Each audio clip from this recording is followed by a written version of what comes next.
I stood in my parents' living room staring at the wedding budget spreadsheet my sister Emma had just shoved into my hands. $50,000 for one day. The same parents who told me at 18 that college was my responsibility now expected me to fund Emma's fairy tale celebration. 4 years of working 3 jobs, surviving on ramen noodles, and graduating with crushing debt flashed through my mind. The hypocrisy burned like acid in my chest, but what I was about to discover would make this wedding demand look like pocket change compared to the decades of financial manipulation hiding beneath the surface. The memory hit me like a sledgehammer as I clutched that wedding budget. 4 years ago, I had walked into this same living room holding my acceptance letter to State University. My grades were stellar, my SAT scores impressive, and I had dreams of studying mechanical engineering. I remember the excitement bubbling in my chest as I showed my parents the letter expecting congratulations and maybe a discussion about how we would handle the finances together. Instead, my father Richard looked up from his newspaper with barely concealed irritation. "Bobby, we've talked about this. College is an investment in your future, which means it's your responsibility to fund it. We believe in tough love because it builds character." My mother, Susan, nodded from her position at the kitchen island, not even bothering to look at my acceptance letter. "Your father's right, sweetheart. You'll appreciate your education more if you work for it yourself." I had watched my neighbors' kids get full rides from their families. The Thompson boy down the street received a brand new car and a college fund that covered 4 years at an expensive private university. The Martinez family next door threw their daughter a graduation party where they announced they had saved enough to cover her entire education plus living expenses. But my parents, who owned a comfortable 4-bedroom house in a wealthy suburb and drove luxury vehicles, claimed they simply could not afford to help with my college costs. The next 4 years became a blur of exhaustion and determination. I worked at the campus bookstore during morning shifts, delivered pizzas 5 nights a week, and spent weekends doing construction work with a local crew. My hands developed permanent calluses from lifting heavy equipment, and my back ached constantly from the physical labor. While my classmates attended football games and joined fraternities, I calculated every dollar to ensure I could afford textbooks and meal plans. My dorm room was in the oldest, cheapest building on campus. The heating barely worked during winter and the air conditioning failed every summer. I lived on peanut butter sandwiches, instant ramen, and whatever free food I could find at campus events. When other students complained about dining hall food, I remained silent because I could only afford the most basic meal plan available. The cruelest irony came during my sophomore year when my parents posted vacation photos from their 3-week European tour on social media.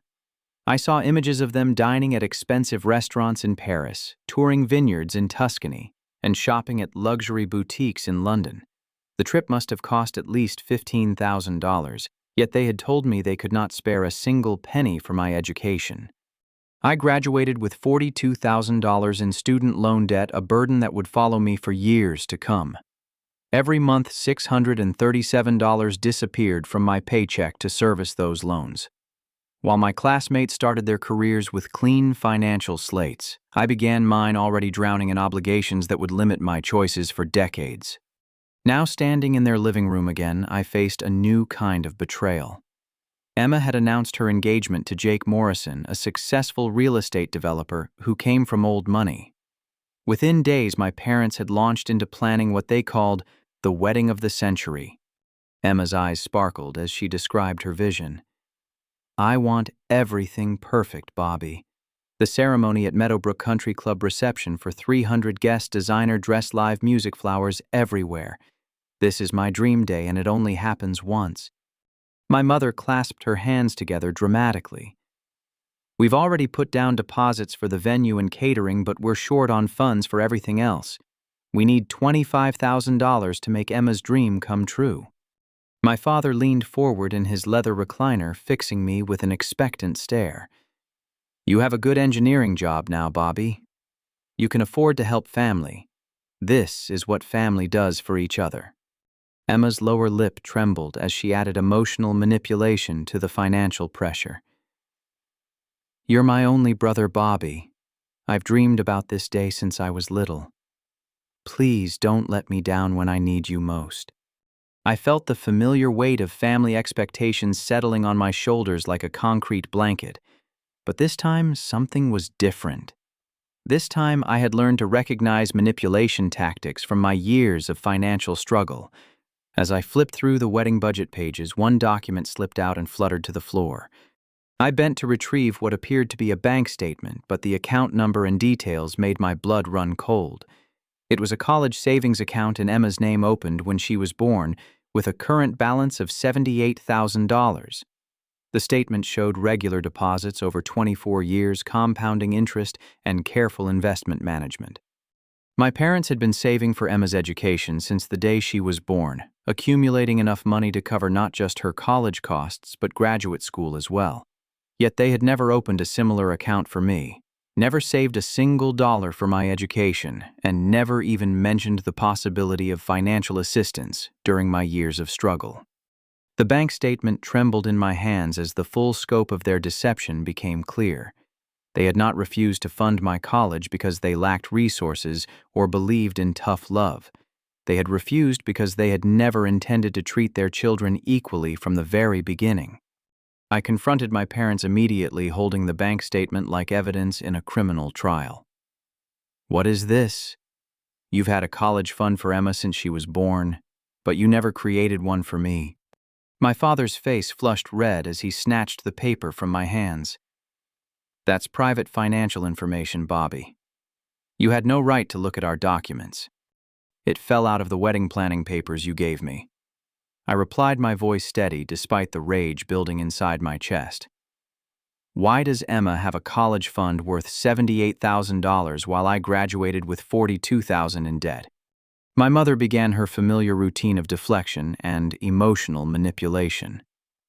"Times were different when Emma was born, honey. We had more financial stability then. When you were born, we were just starting out in our careers." This explanation crumbled under the weight of basic mathematics. My parents had been in their careers for 15 years when Emma was born, not starting out. They owned their house outright, by then had established their business connections, and enjoyed comfortable salaries. If anything, they should have had more money available for my education, not less. I decided to investigate further, using skills learned during my engineering studies to analyze the situation systematically. Emma had attended Westfield Academy, a prestigious private liberal arts college that cost $30,000 per year in tuition alone. With room board fees and living expenses, her 4-year education had cost approximately $120,000. My parents had paid every penny without Emma ever knowing about student loans, work-study programs, or financial stress. Emma drove a leased BMW sedan that cost $450 monthly. She lived in a luxury apartment downtown with hardwood floors, granite countertops, and a city view that rented for $1,800 monthly. Her job at an upscale art gallery was part-time and primarily social, providing spending money rather than survival income. The contrast between our post-graduation experiences was stark and deliberate. While I calculated every grocery purchase and delayed buying necessities to make loan payments, Emma collected art, traveled internationally, and built an Instagram presence showcasing her affluent lifestyle. The wedding planning revealed even more disturbing details about my parents' expectations. Emma's fiancé, Jake Morrison, privately told me that my parents had promised to fund not just the wedding ceremony, but also an elaborate honeymoon in Europe. They had committed to paying for flights, accommodations, and activities for a month-long tour that would cost an additional $15,000. The guest list had grown to 300 people, most of whom were my parents' business associates rather than Emma's friends. The reception would feature premium open bars, imported wines, a live classical quartet during the ceremony, and a jazz band for evening dancing. Professional photographers and videographers would document every moment, creating lasting memories that would cost thousands of dollars. I realized I was not being asked to contribute to my sister's wedding. I was being positioned as the family's automatic teller machine for all future expensive events. This would not end with Emma's wedding. There would be baby showers, christenings, anniversary celebrations, and holiday gatherings where my financial contribution would be expected and demanded. During this investigation, my grandmother Helen arrived to help with wedding planning. At 82 years old, she possessed sharp memory and little patience for family nonsense. During a quiet moment in the kitchen, she pulled me aside for a private conversation. "Bobby, your parents have been playing these financial games for decades," she whispered, glancing around to ensure we would not be overheard. "They borrowed against this house twice to fund what they called investment opportunities that never materialized. They're not as wealthy as they pretend to be." My Uncle Thomas, my father's older brother, arrived the following weekend and confirmed grandmother's warnings. "Your dad has always been careless with money, Bobby. He spends on appearances but doesn't plan for the future. Be very careful about getting financially entangled with your parents' schemes." I reached out to cousins on both sides of the family, discovering a pattern of financial manipulation that extended beyond my immediate household. My cousin Jennifer had been pressured to fund my aunt's kitchen renovation. My cousin David had been guilt-tripped into paying for family vacation rentals. My cousin Sarah had been asked to cover medical bills that insurance should have handled. The family operated on an unspoken system where successful younger members were expected to subsidize the poor financial decisions of older generations. No one discussed this openly, but everyone understood the pressure and expectations. As I gathered this information, I made a discovery that changed everything. While organizing paperwork for my own financial planning, I decided to pull my complete credit report to check for any issues that might affect my mortgage application. I had been saving to buy my first house and wanted to ensure my credit was pristine. The credit report revealed accounts I had never opened, debts I had never incurred, and inquiries I had never authorized. Someone had used my Social Security number to open multiple credit cards during my college years, accumulating $15,000 in debt across 6 different accounts. The application showed my signature, but I had never seen these documents before in my life. The implications hit me like a physical blow. My parents had not only refused to help with my education costs, they had actively sabotaged my financial future by committing identity theft. They had used my good student credit score to obtain credit cards for their own use, then allowed those accounts to fall behind on payments. This credit damage explained why my initial mortgage application had been denied despite my stable income and responsible financial habits. The underwriter had discovered derogatory marks on my credit report that I could not explain because I had not known they existed. My parents had stolen my identity, damaged my credit, and were now demanding that I fund my sister's wedding while I dealt with the financial consequences of their criminal behavior. I spent the following week documenting every fraudulent account and gathering evidence of the identity theft. The investigation revealed a sophisticated pattern of financial manipulation that had been occurring for years without my knowledge. The credit cards had been opened using my college address, but the statements had been redirected to a post office box my parents controlled. They had forged my signature on applications using my Social Security number and student status to obtain favorable credit terms. The cards had been used for everyday expenses, luxury purchases, and cash advances that funded my parents' lifestyle improvements. When the accounts became delinquent, my parents had simply abandoned them, allowing the debts to destroy my credit score while they suffered no consequences. Collection agencies had been calling my workplace for months, causing embarrassment and professional complications I had not understood until now. A bank investigator confirmed that the signatures on the credit applications were forgeries. The handwriting analysis showed clear differences between my authentic signature and the fraudulent documents. The addresses, phone numbers, and employment information had been falsified to make the applications appear legitimate. This identity theft had devastating effects on my financial future. My mortgage application had been denied not because of my qualifications, but because of the fraudulent debts appearing on my credit report. The down payment I had saved over 3 years could not be used because lenders viewed me as a high-risk borrower due to delinquent accounts I had never opened. Meanwhile, Emma's wedding demands continued to escalate with each passing day. She had selected a designer dress that cost $12,000 before alterations. The floral arrangements required rare, imported orchids that would be flown in from specialized greenhouses. The menu featured premium ingredients like Maine lobster, dry-aged beef, and artisanal cheeses that pushed catering costs beyond reasonable limits. Emma insisted on hiring the most expensive vendors in the area, claiming that anything less would embarrass the family in front of their wealthy guests. The photography package alone cost $8,000, while the videography added another $6,000. Live entertainment would cost $15,000 for the classical quartet and jazz ensemble she demanded. The bar service required top-shelf liquor throughout the entire evening, with premium wine selected by a sommelier for food pairings. Emma had rejected cost-saving alternatives like signature cocktails or limited bar hours, insisting that her guests deserved unlimited access to expensive alcohol. Professional makeup artists and hairstylists would prepare Emma and her bridesmaids on the morning of the wedding. The transportation required luxury vehicles to carry the wedding party to and from the venue. Even the invitations were custom-designed with hand-lettered calligraphy and premium paper stock. As these costs mounted, my family's pressure campaign intensified dramatically. My mother began having crying fits whenever I questioned the wedding expenses, claiming that I was breaking her heart by refusing to support my sister's happiness.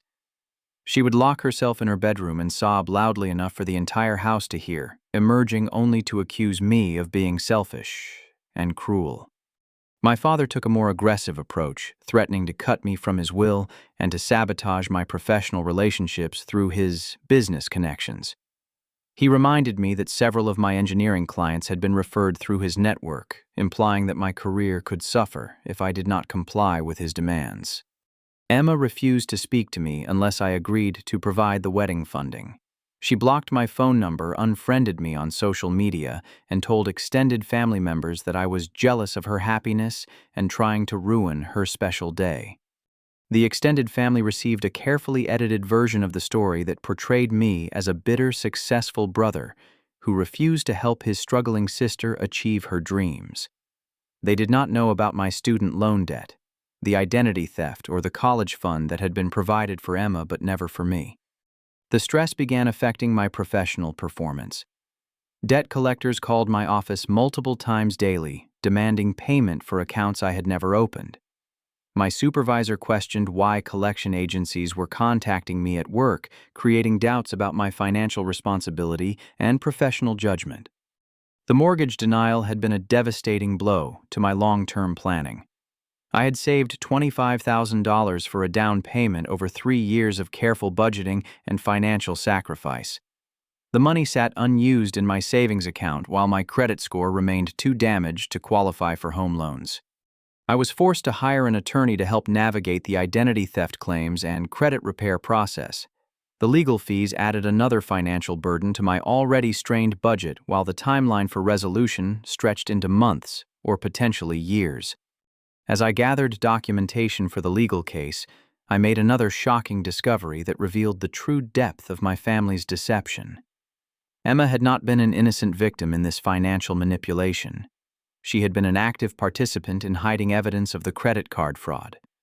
Email records recovered from a shared family computer showed that Emma had been forwarding credit card statements to my parents for months after I moved out of their house. She had used her access to my college mailbox to intercept financial documents that I needed to dispute the fraudulent accounts. When collection agencies had attempted to contact me directly, Emma had provided them with false information about my whereabouts and contact details.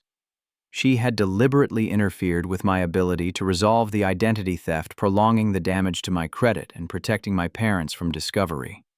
Emma had also deleted email trails and shredded physical documents that could have proven my innocence in the credit card fraud. She had actively concealed evidence that would have allowed me to clear my name and repair my credit score years earlier. This revelation transformed my understanding of the family dynamics. Emma was not an innocent sister being manipulated by our parents. She was a willing participant in a conspiracy to defraud me and damage my financial future for their collective benefit. The wedding demand was not just about money.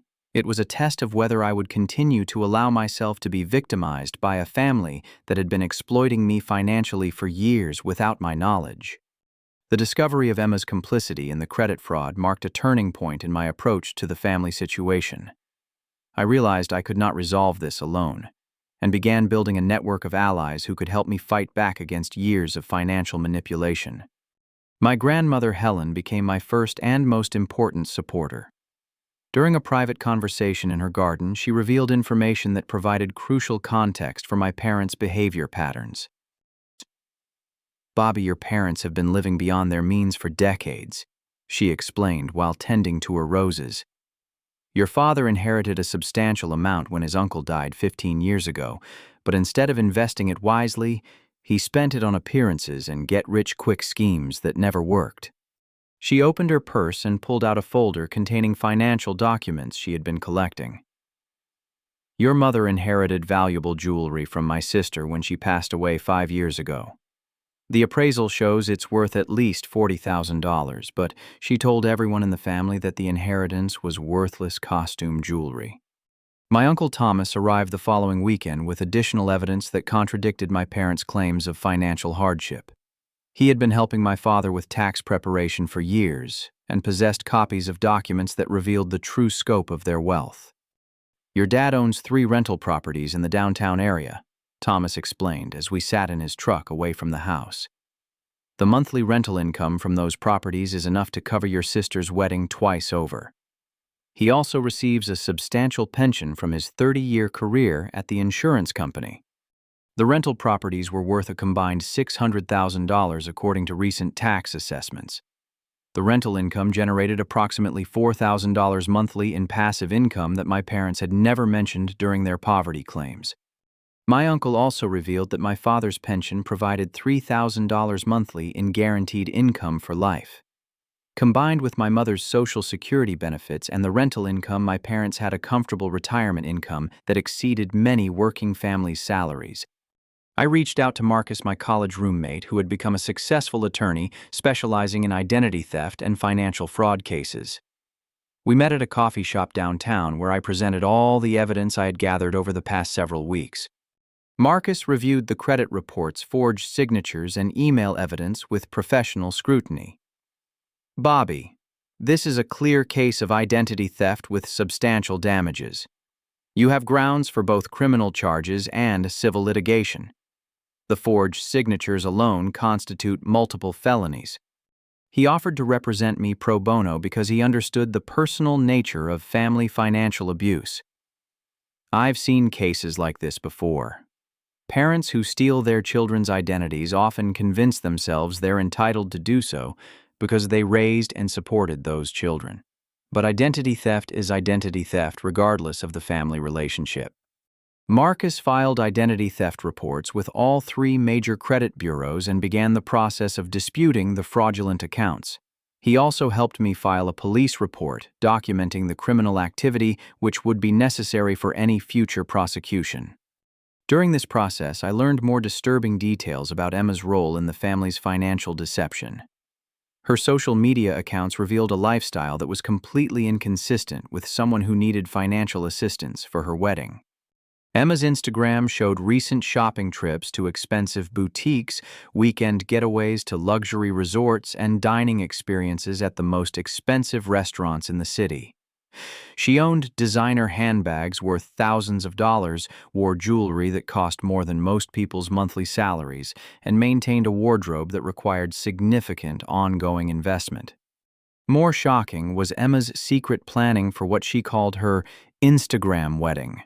She had been registered at multiple high-end stores under different versions of her name, collecting duplicate gifts that she planned to return for cash after the ceremony.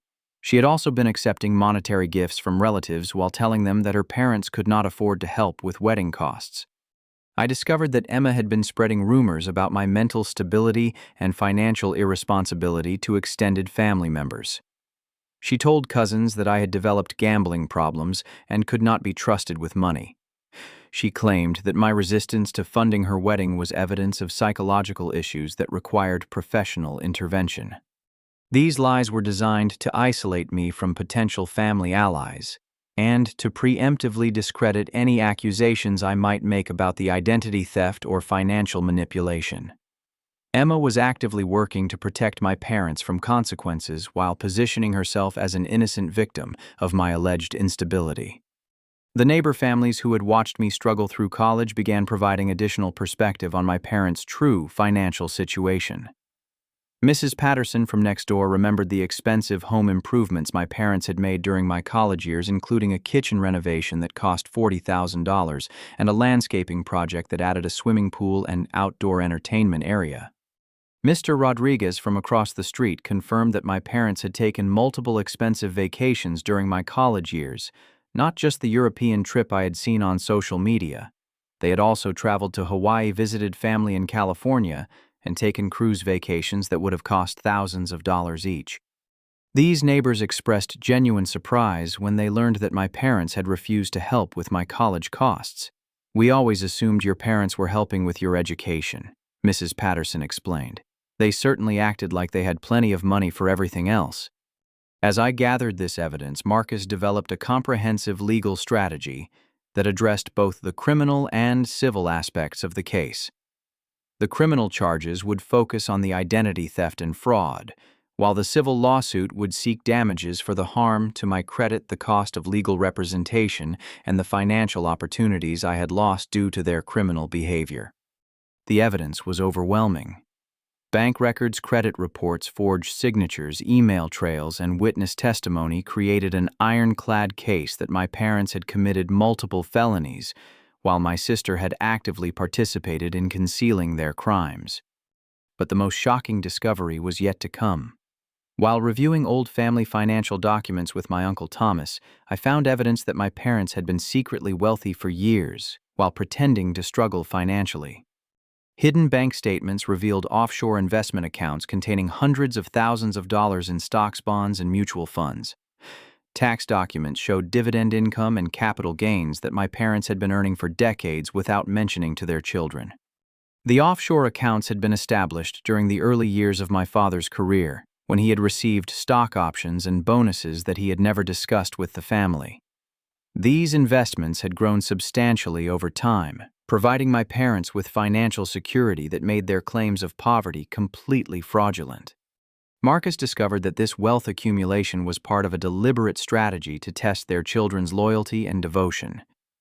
My parents had planned to reward me financially only if I proved my commitment to family by funding Emma's wedding without question or complaint.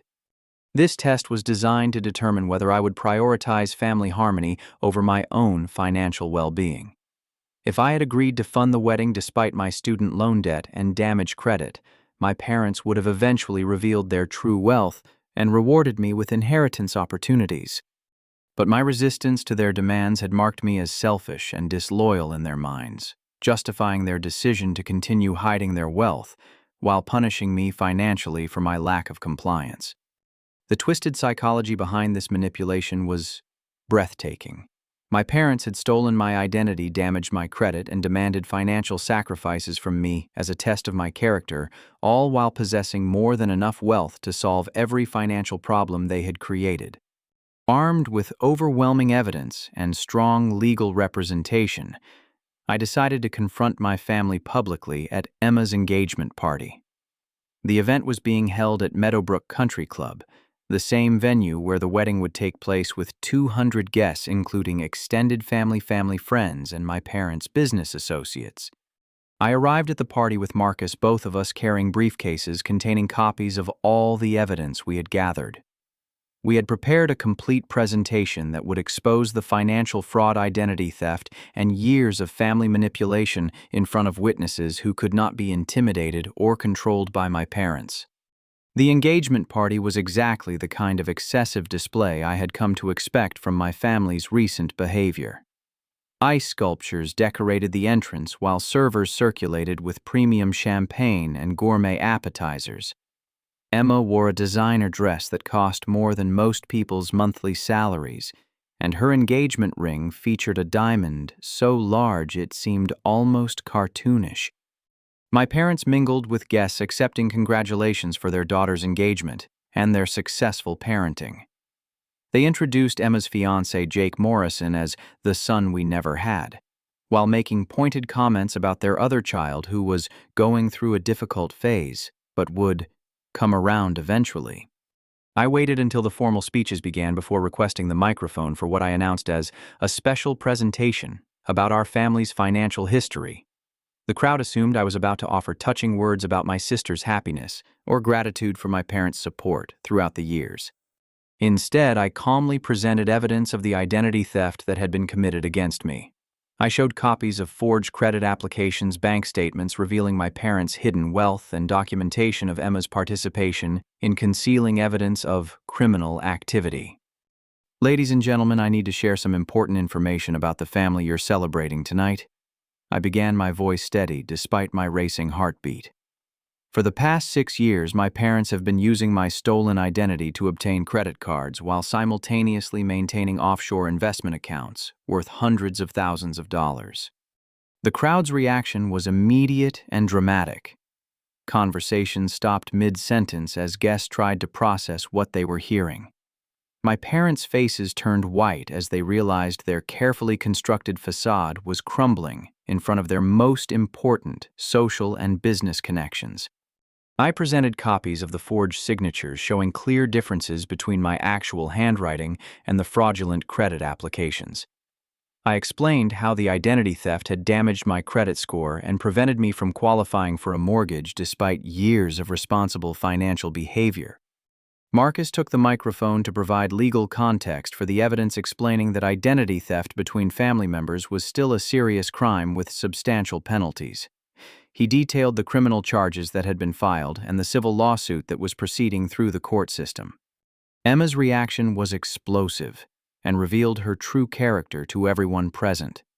Instead of expressing shock or sympathy about the identity theft, she immediately began screaming accusations about my timing and motives.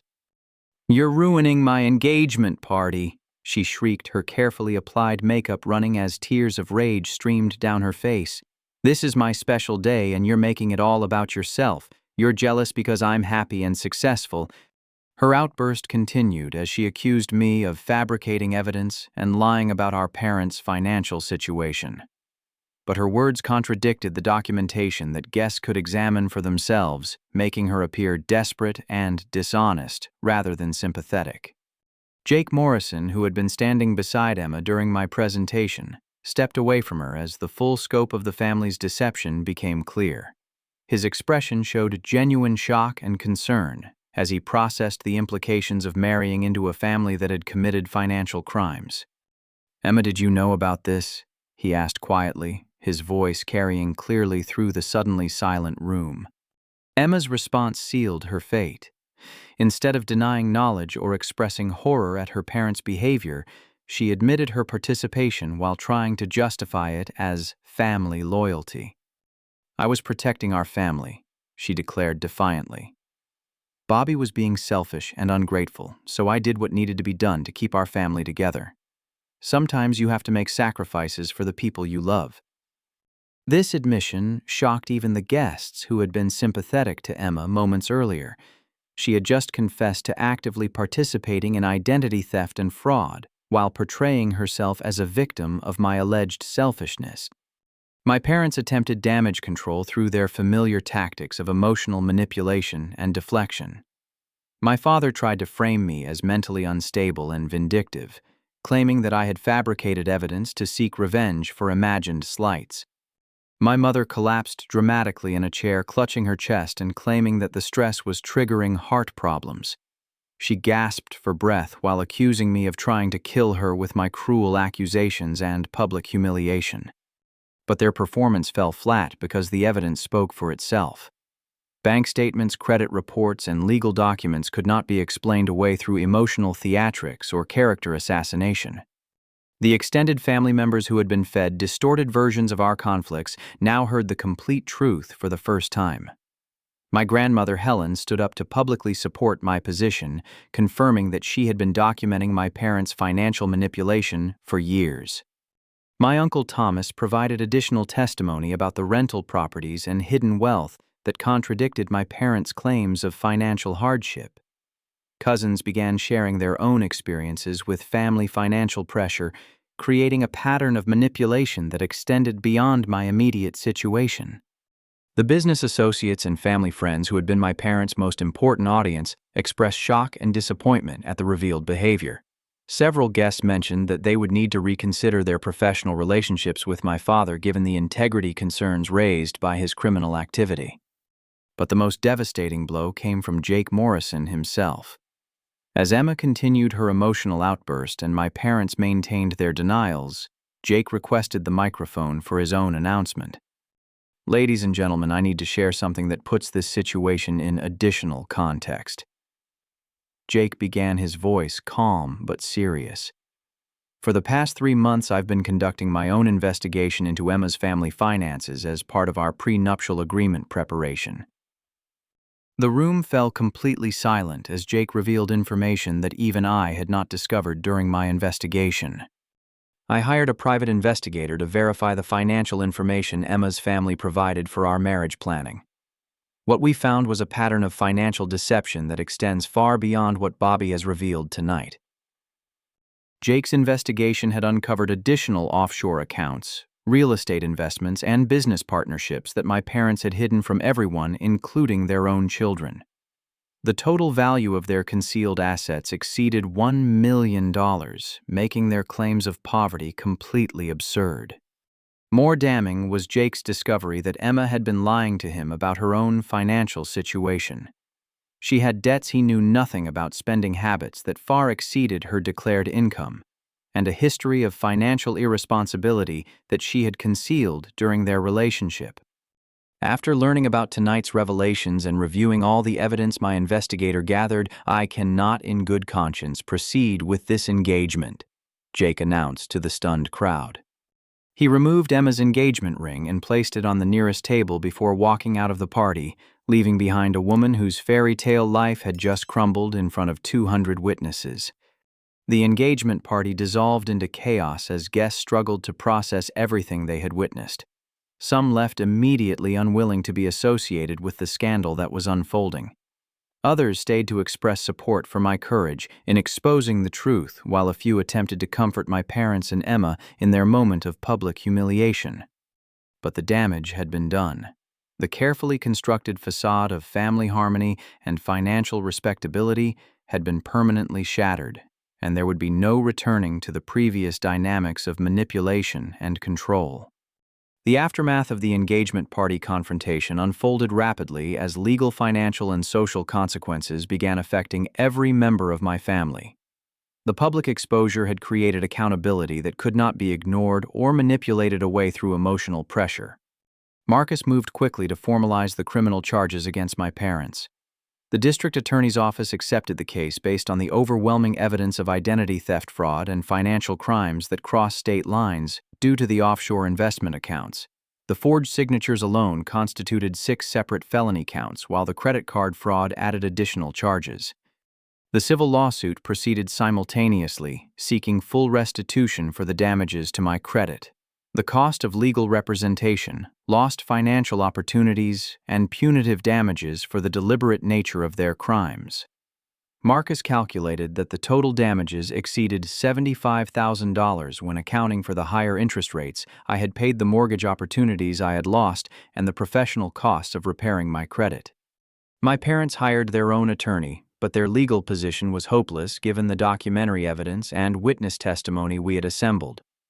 Their lawyer advised them to negotiate a plea agreement rather than face trial, where the evidence would receive even more public attention and potentially result in harsher sentences.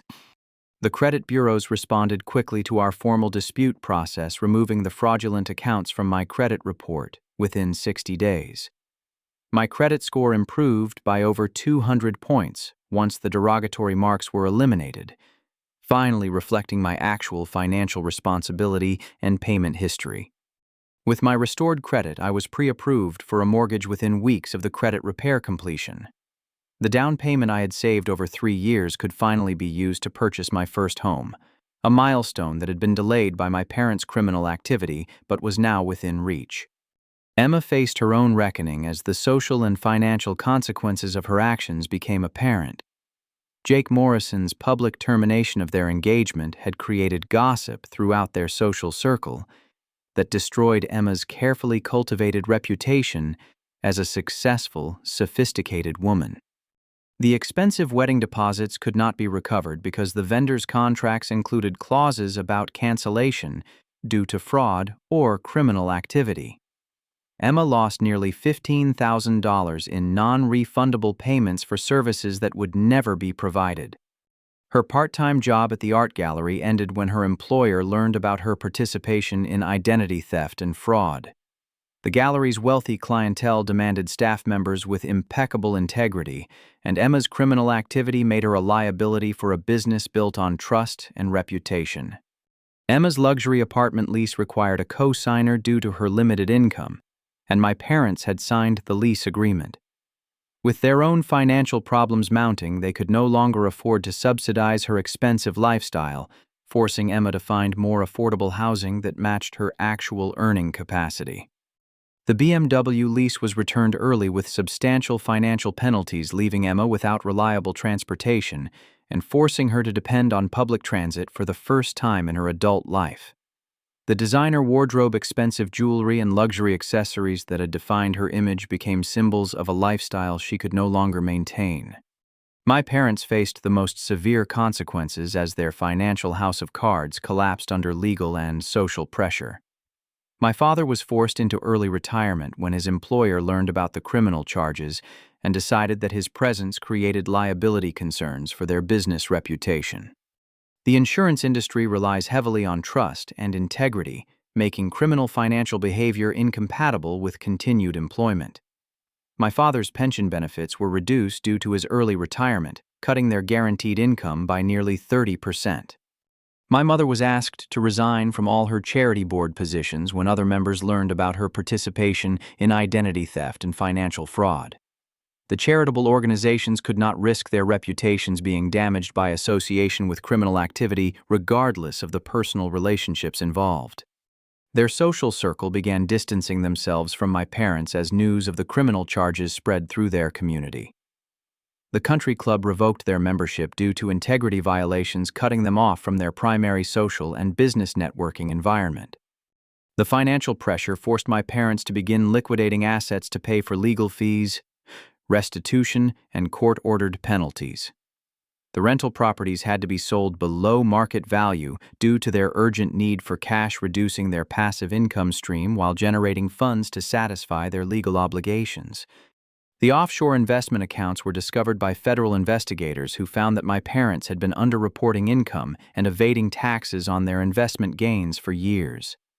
The tax penalties and interest on their unpaid obligations exceeded $100,000, creating additional financial strain beyond the criminal restitution requirements.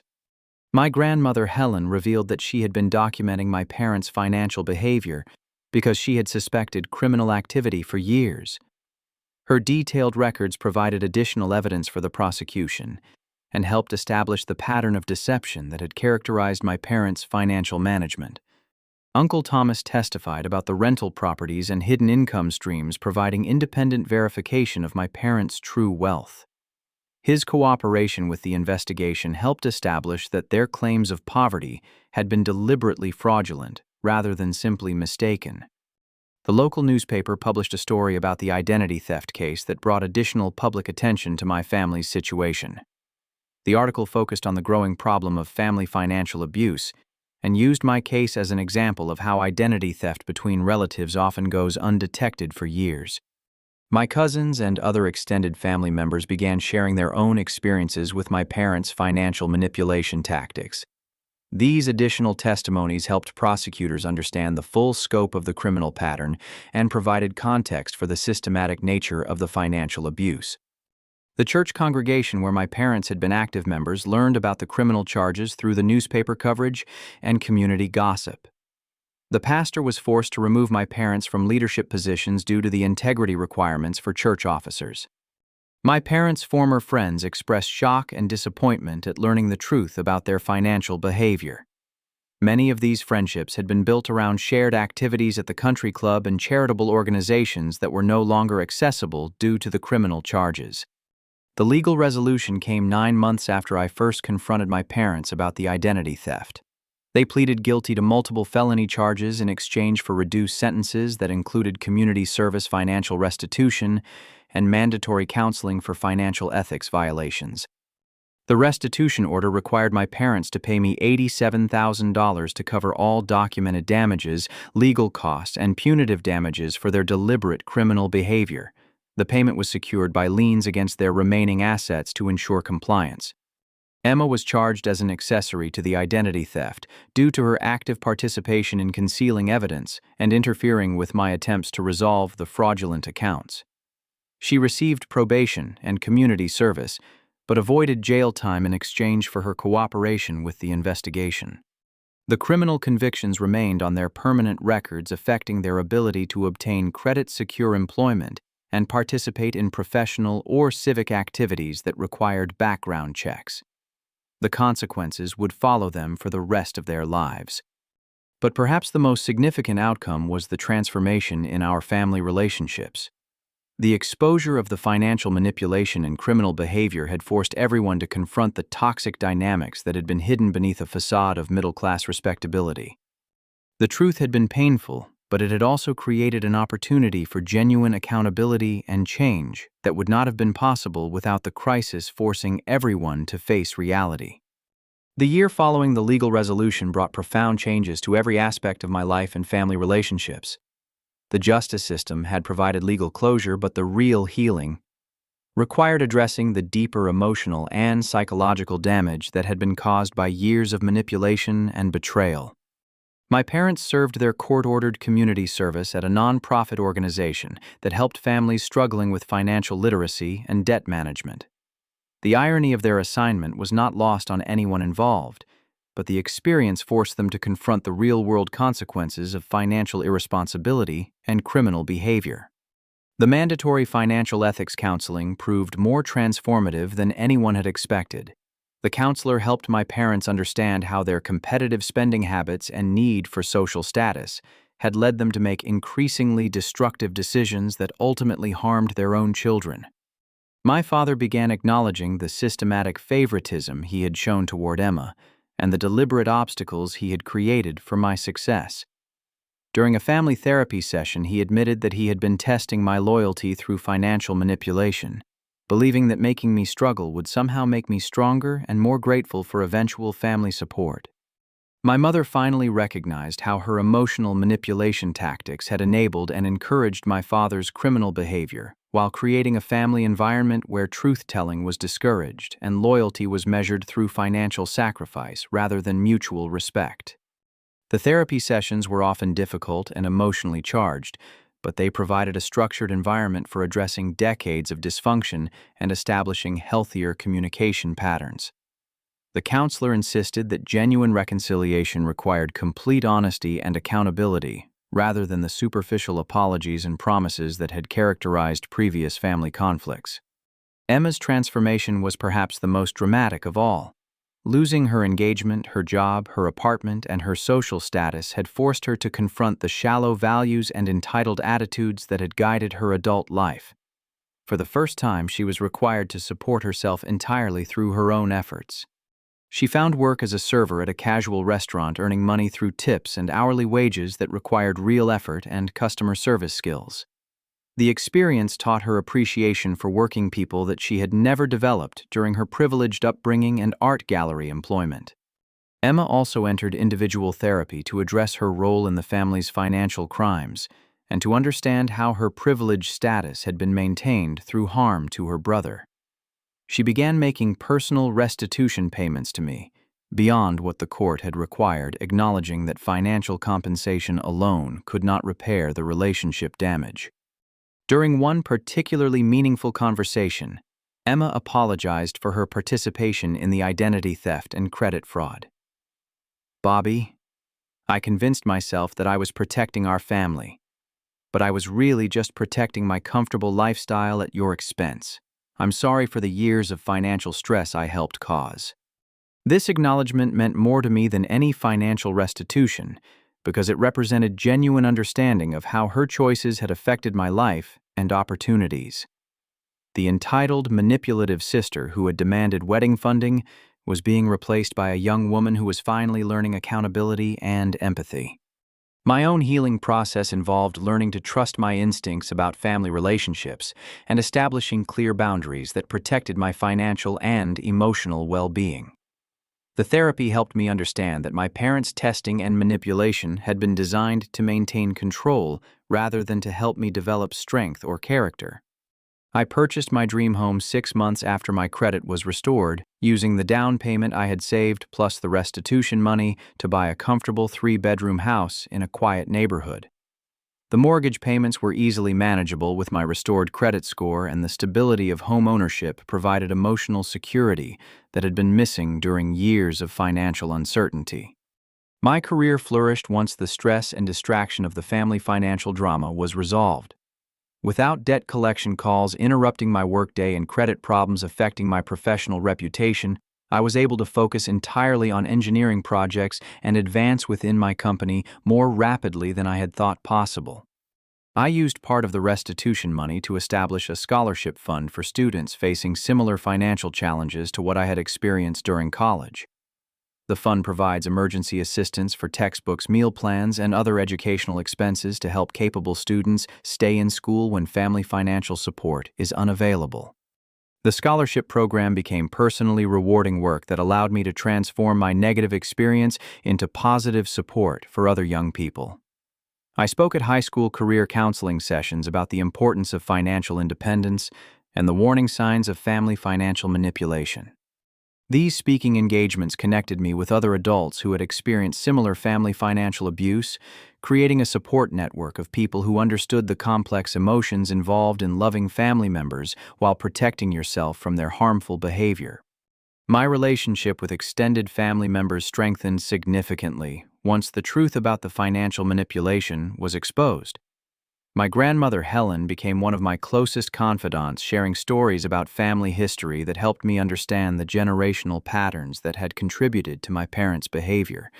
Uncle Thomas included me in legitimate business opportunities that provided additional income and networking connections. His support helped compensate for some of the professional relationships that had been damaged by my father's vindictive threats during the height of the family conflict. My cousins and I developed much closer relationships once we could discuss our shared experiences with family financial pressure openly. We created our own support network for navigating future family events and maintaining healthy boundaries with relatives who continued problematic behavior patterns. The community response to my story was overwhelmingly positive and supportive. The local newspaper followed up on the original identity theft article with a feature about family financial recovery and the resources available to victims of financial abuse. The story inspired other families to seek help for similar problems. The country club that had expelled my parents used my case as an example during member orientation sessions about integrity expectations and ethical behavior standards. The organization implemented stronger background checks and financial disclosure requirements for new members. My former church welcomed me back warmly after learning the complete truth about the family situation. The congregation had initially been confused by my absence during the height of the conflict, but understanding the circumstances led to increased support and inclusion in church activities. The most meaningful outcome was the gradual rebuilding of genuine family relationships based on honesty and mutual respect, rather than financial obligation and emotional manipulation. The process was slow and sometimes difficult, but it created foundations for healthier interactions that could withstand future challenges. My parents eventually expressed genuine remorse for their criminal behavior and its impact on my life opportunities. They acknowledged that their financial testing had been cruel and destructive, rather than helpful, and they began treating me as an equal adult rather than as a child whose loyalty needed to be proven through sacrifice. Family gatherings resumed gradually with new ground rules about financial discussions and mutual respect. The conversations were sometimes awkward as everyone adjusted to more honest communication patterns, but the absence of underlying manipulation and hidden agendas made the interactions much more pleasant and authentic. The deep life lesson that emerged from this experience was the understanding that true family loyalty requires holding loved ones accountable for harmful behavior rather than enabling their worst impulses. I learned that setting firm boundaries actually creates healthier relationships than accepting manipulation and abuse in the name of keeping peace. Financial independence provided emotional freedom to love my family members without being controlled by them. Once I was no longer vulnerable to their financial manipulation tactics, I could respond to their behavior from a position of strength rather than desperation or fear. Most importantly, I discovered that speaking truth about injustice, even when it creates temporary conflict and discomfort, ultimately creates space for genuine healing and authentic relationships. The short-term pain of confrontation led to long-term benefits for everyone involved. The experience taught me that people can change when they face real consequences for their behavior, but that change requires external pressure and accountability, rather than hoping that they will reform voluntarily.